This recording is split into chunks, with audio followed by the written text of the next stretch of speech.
तो मैं आप तमाम मीडिया के माध्यम से अपने जनसुराज पार्टी के राष्ट्रीय अध्यक्ष, प्रदेश अध्यक्ष, जनसुराज के सूत्रधार श्री प्रशांत किशोर जी को रफीगंज विधानसभा के देवतुल्य मतदाताओं की ओर से बहुत बहुत धन्यवाद, आभार प्रकट करना चाहेंगे।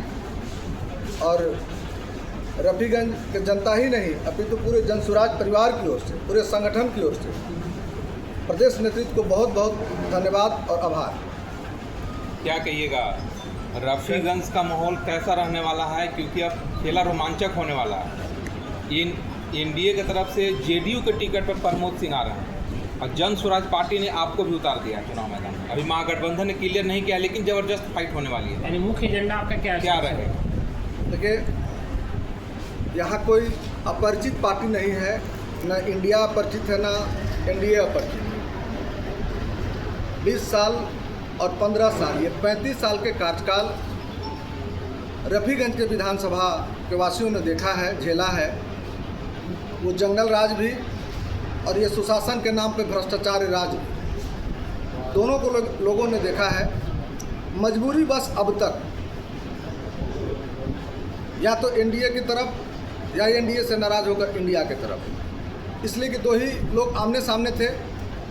ऐसी परिस्थिति में तमाम लोग मजबूरी में कहीं न कहीं साथ थे और जनसुराज एक विकल्प बनकर आया पूरे बिहार में, जिसका मुद्दा सत्ता नहीं व्यवस्था बदलने की बात को लेकर बाबा भीमराव अंबेडकर और महात्मा गांधी के विचारधारा पर सहमति लेकर जनसुराज पार्टी आई है। और वैसे में इंडिया और एनडीए गठबंधन से जो लोग उब चुके थे 35 साल के कार्यकालों से, ऐसे में जनसुराज का विकल्प लोगों को भा रहा है। और जनसुराज का मुहिम आप सब मीडिया बंधु हैं, सभी जगह घूमते होंगे। 60% पूरे हमारे रफीगंज ही नहीं अपितु पूरे बिहार में 60% प्रदेशवासी बदलाव के मूड में हैं। और ये बदलाव इस बार 14 नवंबर के बाद आप सबों को परिप्रेक्ष्य में दिखेगा। 14 नवंबर के बदलाव के बाद क्या हासिल होता है। रफीगंज क्षेत्र में, विधानसभा क्षेत्र में प्रमुख समस्याएं क्या हैं और आप उन्हें कैसे हल करेंगे? देखिए, मैं आप रफीगंज विधानसभा की बात मैं आपको बताऊं, औरंगाबाद जिले में 6 कंस्टिट्यूंसी हैं, जिसमें एक रफीगंज भी है। इस 6 में अगर कोई सबसे पिछड़ा कंस्टिट्यूंसी है, सबसे पिछड़ा कोई विधानसभा है, तो इस बात को कहते हमको बड़ी दुर्भाग्यपूर्ण स्थिति है। रफीगंज स्थिति बहुत विधानसभा की दयनीय है। इसलिए दयनीय है कि हमारे यहाँ जात पात, हिंदू मुस्लिम, मंदिर मस्जिद में बट के हम सब लोग बेला जहानाबाद के लोग को विधायक बनाते हैं। और वो बेला जहानाबाद के ऐसे विधायक को बनाते हैं जिनको इस पूरे विधानसभा का आबादी की 5% हिस्सा भी उनको नहीं पहचानती है कि हमारे विधायक कैसे हैं। मैंने तो कहा कि वो मिस्टर इंडिया ही हैं। मिस्टर इंडिया का मैंने पहले भी आप सबों से कहा था कि मिस्टर इंडिया वो हमारे विधायक ही हैं। और वो अब ऐसे में आम जन जाए तो कहाँ जाए अपनी समस्या को लेकर। बहुत त्राहिमाम की स्थिति है रफीगंज की, जो अभी स्थिति है बहुत ही। इसमें यहाँ आप हमारे यहाँ चले जाएंगे सुदूरवर्ती इलाका के हमारे कई क्षेत्र गांव अभी भी ऐसे वंचित पड़े हैं, जहाँ सड़कें नहीं हैं, बिजली नहीं है, रोड नहीं है, अस्पताल नहीं है, शिक्षा तो कहना ही नहीं है। शिक्षा तो पूरे बिहार की ध्वस्त हो चुकी है। लेकिन हम सुदूरवर्ती पूरे अति नक्सल प्रभावित क्षेत्र है रफीगंज का विधानसभा का एरिया। ऐसे में यहाँ पूरी तरह सुविधा मैसर न होना। आपने कहा कि सड़कें नहीं है, शिक्षा नहीं है, सुविधाएं नहीं है, तो इस पर आपकी नीतियाँ क्या है? मेरी नीतियाँ हैं, हमारी नीतियाँ हैं कि सड़कें नली गली ये तो सरकार की फंडा है। जो आएंगे विधायक, हम आए कोई आए, वो तो काम होगा ही होगा। जनसुराज का अपना 5 मिशन है। उस मिशन को छोड़कर अगर हम बात करें व्यक्तिगत तौर पे, हमें लोगों ने अपना भरोसा विश्वास जताया, तो 2 काम हम एट ए टाइम करेंगे। जिसमें पूरे रफीगंज विधानसभा में 38 पंचायत है। वो 38 पंचायत में एक एम्बुलेंस, और क्षेत्रफल की दृष्टि से हमारा रफीगंज बहुत बड़ा एरिया है। इसको रफीगंज को अनुमंडल बनाने के लिए हम हर संभव प्रयास करेंगे। किसानों को सबसे बड़ी यहाँ समस्याएँ आती है, कृषि क्षेत्र में आप क्या काम करेंगे, क्या विकास लगता है, उसमें कैसे सुधार लाएंगे आप? देखिए, उत्तर कोल का मांग हो रहा है, काफ़ी दशक से मांग हो रहा है, लेकिन अभी तक उत्तर कोल का नहर किसानों के खेत में नहीं पहुँचा है। अगर आप चुनाव जीतते हैं तो क्या कब तक ये आ जाएगा, या आपके द्वारा क्या इसमें अधिक सहयोग किया जाएगा? कुणाल जी, हम रफीगंज विधानसभा ही नहीं, पूरे बिहार कृषि प्रधान देश राज्य रहा है, उसमें रफीगंज हम मूलभूत वर्षा के पानी पर आधारित हमारा आज भी खेती रफीगंज विधानसभा में होता है। आपने कहा उत्तर कोयल नहर परियोजना, ये परियोजना लगभग 30 से 35 साल के सक्रिय राजनीति में ये उत्तर कोयल नहर परियोजना राजनीति का एक अखाड़ा बन चुका है जो आज तक चला आ रहा है। वर्तमान परिप्रेक्ष्य में उत्तर नहर कोयल की पानी हम तक पहुंचने के पीछे जो अड़चन थी वो थी वन विभाग का एनओसी नहीं देना। वो वन विभाग एनओसी कब का दे चुका और उत्तरी कोयल नहर का पानी मदनपुर के कुछ इलाकों तक लाल पानी इस बार भी आया है। और हम समझते हैं कि ये कोई अड़चन नहीं है, ये छोटी छोटी बातें किसानों के बीच का है। जहाँ बांध का निर्माण करना हो, जहाँ नहर की सफाई करवानी हो, वो बहुत बड़ी समस्या नहीं है। वो समस्या स्थानीय प्रतिनिधि की नाकामी की वजह से उत्तर कोयल नहर हमारे यहाँ नहीं पहुँच रहा है। इसके लिए बरिए कहीं कोई दोषी नहीं है। बरिए सिर्फ और सिर्फ राजनीति का मुद्दा लेकर इसको आते हैं उत्तर कोयल नहर, जबकि उत्तर कोयल नहर की 80% काम हो चुका है, 90% काम हो चुका है। 10% काम जो बाधित पड़ा है वो स्थानीय प्रतिनिधियों की वजह से बाधित पड़ा। सर, इस बार विधानसभा में बेरोजगारी बड़ी समस्या सामने आ रही है, इस पर आप कैसे निपटेंगे, खासकर रफीगंज के युवाओं के लिए? रफीगंज के युवाओं को मैं बताऊं, पलायन तो एक अभिशाप हमारे यहाँ बन चुका है। 50 लाख बिहारी पूरे अन्य राज्य में, पंजाब, हरियाणा, गुजरात, सूरत, हमारे बिहार से 50 लाख लोग पलायन किए हैं, उसमें एक रफीगंज भी है। और हमारा यही 2 मुद्दा है, शिक्षा व्यवस्था, शिक्षा स्तर को सुधार करना, विश्व स्तरीय शिक्षा में इसको तब्दील करना। और बिहार से जो हमारे नौजवान दोस्त, हमारे भाई जो पलायन किए हैं, वो पलायन हर संभव प्रयास कर पलायन को रोकना।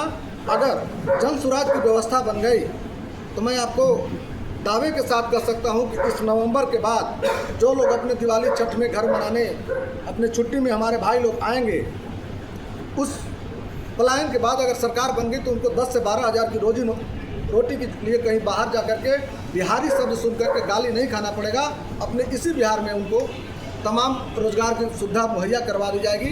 मैं सरकारी नौकरी की बात नहीं कर रहा हूँ, रोजगार की बात कर रहा हूँ। रोजगार का सृजन हमारे यहाँ बिहार में ही होगा और तमाम, उसमें रफीगंज भी है, तमाम बिहारवासी जो अपने बाल बच्चों के लिए अपने मेहनत करके 10 से 12 हज़ार रुपया कमाने के लिए टोकरी उठाकर अन्य किसी राज्य में बिहारी सबसे अपमानित होकर जो काम कर रहे हैं, वो काम उनको करना बंद करना पड़ेगा। और इसी बिहार में 10 से 12 हज़ार की रोटी का व्यवस्था हमारी जन स्वराज की व्यवस्था बनते की जाए। आपने एक बात कहा कि जो पिछले 35 सालों में सरकार रहे और जो विधायक यहाँ स्थानीय रहे उन्होंने कोई भी काम नहीं किया, लेकिन उन लोग के द्वारा कहा जाता है कि हमने इतना काम किया है कि अब कहीं काम करने की ज़रूरी नहीं है। जैसे पूर्व विधायक कहते हैं कि सैकड़ों पुल, पुलिया, रोड, बिजली इतना बिछा दिया है कि अब कहीं वैसा कोई व्यवस्था नहीं है कि जहाँ रोड नहीं बना। वर्तमान विधायक कहते हैं कि निवर्तमान विधायक कि मैंने कब्रिस्तान और कई सड़कों का निर्माण करवाया। अब आप बात कर रहे हैं तो मैं बताऊँ आपको, नीतीश कुमार का फर्स्ट कार्यकाल जो 2005 से 10 का रहा था, सच है कि उसमें विकास हुआ था, उसको नकारा नहीं जा सकता। 2005 से 10 का नीतीश कुमार का जो काल रहा था वो स्वर्णिम काल रहा था, उसमें चहुमुखी विकास हुई थी। उस दौरान जो हमारे वर्तमान विधायक ने जो कहा मैं पुल बनाया, पुलिया बनाया, सत्य है, उन्होंने पुल और पुलिया का निर्माण कराया। नीतीश कुमार के कार्यकाल में वो 5 साल का जो सेशन रहा था, स्वर्णिम काल, जिसको हम लोग विकास बाबू के रूप में उनको देखें, वो 5 साल का जो कार्यकाल नीतीश कुमार का रहा था वो पूरे बिहार में काम दिखता है। मैं उस बात को नकार नहीं सकता हूँ, इसलिए कि जो दिखता है सो दिखता है। वो 5 साल का रहा था। इसके बाद नीतीश कुमार मानसिक रूप से विक्षिप्त हो गए और उनको हवास नहीं हो, अपना संवेदनशील पूरी तरह खो गए हैं। और 5 से 10 का जो स्वर्णिम काल रहा था उसमें विकास की चौमुखी, चारों तरफ विकास नीतीश कुमार का हुआ था। सड़क भी आई, बिजली भी हुआ, अस्पताल भी बना, चौमुखी विकास दिखा वो 5 साल। और वो 5 साल के बाद नीतीश कुमार पलटू राम का उपाधि लिए और एनडीए से इंडिया, इंडिया से एनडीए, यही इनका फितरत बन गया और नीतीश कुमार पूरी तरह ध्वस्त हो गए। अब बात रह गई निवर्तमान जो आज के मोहम्मद नहालुद्दीन साहब हैं, आप सब लोग देख रहे होंगे। अभी रफीगंज के विधानसभा गांव-गांव में घूम रहे थे। हर गांव में जिस तरीके से जो उनके सपोर्टर थे, ऐसा नहीं कि कोई विपक्ष के लोग, जो उनके सपोर्टर थे, हर जगह उनकी गाड़ी रोकी गई, और उनसे यही पूछा जा रहा था जो आप हमसे पूछ रहे हैं, यही पूछा जा रहा था कि विधायक जी आपने 5 सालों में क्या किया, अपनी उपलब्धियां लोगों को बता दें। इस पर वो चिड़चिड़ा जा रहे हैं, यहाँ तक कि अपने मतदाताओं को भी कह रहे हैं कि आप तुम हमको वोट दिया। तो तरह तरह की बातें हैं। ये तो उम्र का अभी तक आजा है, 70-75 साल उनको उम्र हो गया। राजनीति से तो उनको ऐसे, मैं व्यक्तिगत रूप से कहूँ तो संन्यास ले लेना चाहिए, एक उम्र होना चाहिए, उम्र से वो एक्सपायर कर गए। सच है कि वो निहाल साहब अपने कंस्टिट्यूंसी का उनको पूरी तरह चौहदी परिधि क्षेत्रफल से कोई मतलब नहीं है। हाँ, कहने को विकास, तो भाई मेरे यही तो जनता आपसे पूछ रही है, कहाँ विकास की 5 उपलब्धियाँ आप बता दीजिए। 5 में 1 उपलब्धियाँ भी नहीं बता रहे, बल्कि चिढ़ रहे हैं और वो जगह जगह उनसे लोग इस तरीके की बातें कर रहे हैं। वो सही है कि पूर्व के विधायक जो कह रहे हैं उस बात को हम मानते हैं 100% नहीं मानते हैं, लेकिन मानते हैं कि 2005 से 10 के कार्यकाल में नीतीश कुमार ने विकास बिहार के लिए किया है। अगर आप चुनाव जीतते हैं तो क्षेत्र के लिए प्राथमिकता क्या रहेगी? मैंने बताया उसका प्राथमिकता यही है कि हमारे यहाँ विधानसभा में 38 पंचायत है। वो 38 पंचायत में सर्वप्रथम जो सुदूरवर्ती इलाका के हमारा पंचायत है, वहाँ फर्स्ट ऑफ ऑल 38 पंचायत में एम्बुलेंस मुहैया करवाना, लेकिन प्रथम जो होगा, शुरुआत होगा वो सुदूर इलाके से शुरुआत होगा, जहाँ आज भी प्रखंड मुख्यालय से 20 से 22 किलोमीटर की दूरी पर आज भी गांव है। जैसा राहुल जी हमारे जाते हैं उधर इलाकों में, मदनपुर से 22 किलोमीटर परिधि तक आप चले जाइए, पचरुखिया चकरबंधा के एरिया, आज भी वहाँ हम लोग तो जाके देखते हैं, गाड़ी जाने का जगह नहीं। अगर कोई वहाँ बीमार पड़ जाए तो आज भी लोग हमारे यहाँ मदनपुर प्रखंड में खाट पर लाने पे मजबूर हैं। वैसा भी क्षेत्र हमारा मदनपुर प्रखंड का है, उस जगह पर एम्बुलेंस मुहैया करें। आपने सर एक बात कही वर्तमान विधायक को लेकर, उम्र को लेकर 70 वर्ष, क्या जनसुराज में ऐसी कोई नीति है कि 70 वर्ष होने पर नहीं दी जाएगी टिकट या वैसे उम्मीदवार नहीं होंगे? अगर ऐसी नीति है तो 70 वर्ष के व्यक्ति को टिकट मिली है क्या? ऐसी 75 वर्ष के भी व्यक्ति को टिकट मिली है। जी जी। मेरा उम्र पर रोक नहीं है। जी। हमारा कहना है कि 70 साल एक आदमी का स्टैंडर्ड एज जो होता है, वो एज एक्सपायर कर गया। अच्छा, उसमें भी क्या होता है कि उसमें जो लोग सराउंडिंग चारों तरफ उनका विवेक काम करता है, पूरी तरह स्वस्थ दिमाग रहता है, तो वो 80-85 में भी काम कर रहे हैं जो सत्ता में बने हुए हैं। लेकिन ये निहाल साहब, ये अपने आप को बताते हैं हम 5 टाइम नमाजी हैं, हजी आदमी हैं, निश्चित तौर पे ये ईमानदार आदमी है। निहाल साहब में दाग नहीं लगाया जा सकता है। मैं निहाल साहब को जानता हूँ, बहुत करीब से जानता हूँ। निहाल साहब पूर्ण रूपेण ईमानदार आदमी है, ट्राई ऑनेस्ट आदमी है। लेकिन आपकी ऑनेस्टी पहचान नहीं बन सकती है, आपका काम पहचान बनेगा। निहाल साहब का अगर कोई छवि किसी ने बिगाड़ा तो उनके लड़कों ने बिगाड़ा, वरना निहाल साहब रियल में ईमानदार आदमी थे। और सच है कि आज की जो राजनीति है उसमें ईमानदारी की कोई जगह नहीं रह गई। आज की राजनीति में 3P एक नया समीकरण बन के आया है। वो 3P क्या है मैं आप सबों को बताऊं। पहला है परिक्रमा, दूसरा है पैसा और तीसरा है पैरवी।